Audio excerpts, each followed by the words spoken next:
ICC চায় না বাবর আজম ভালো পারফর্ম করুক এবং এ কারণেই তিনি আইসিসি ওয়ানডে ব্যাটসম্যানদের র্যাঙ্কিংয়ে শীর্ষে রয়ে গেছেন এমন অদ্ভুত দাবি করেছেন সাবেক পাকিস্তানি ক্রিকেটার বাসিত আলী। আইসিসিকে বাবরের দুশ্মন বলে উল্লেখ করেছেন তিনি। সর্বশেষ হালনাগাদের পর সতীর্থ শুভমান গিলকে টপকে দুয়ে উঠে এসেছেন ভারত অধিনায়ক রোহিত শর্মা। বাবর রয়ে গেছেন আগের মতোই শীর্ষে।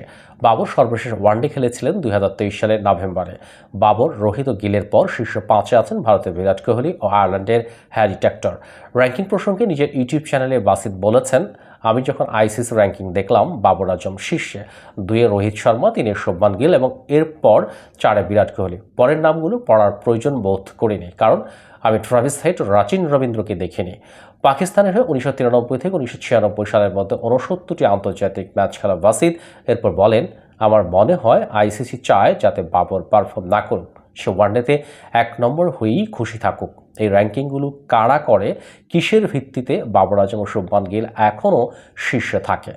বাসিতের দাবি, এতদিন আগে ওয়ানডে খেলা কারো র্যাঙ্কিংয়ে শীর্ষে থাকা উচিত নয়। তিনি বলেন, বাবরের শেষ ওয়ানডে ছিল বিশ্বকাপে। আমরা বিশ্বকাপে Rachin Ravindra, Quinton de Kock, Travis Head ও বিরাট কোহলিকে দেখেছি, তারা 3-4টি করে সেঞ্চুরি করেছে।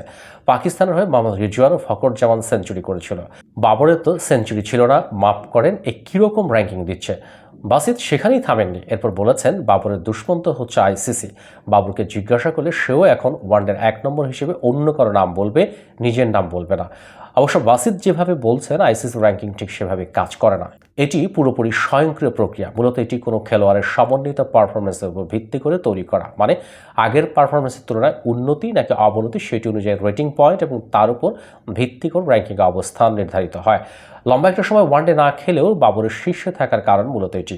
এ সময়ের মধ্যে স্বাভাবিকভাবে অন্য কেউ রেটিং পয়েন্টে ছাড়িয়ে যেতে পারেনি তাকে। আবার এই সময় আইসিসির পূর্ণ সদস্য দেশগুলো খুব বেশি ওয়ানডেও খেলেনি, কারণ এ সময় ছিল টি-20 বিশ্বকাপ।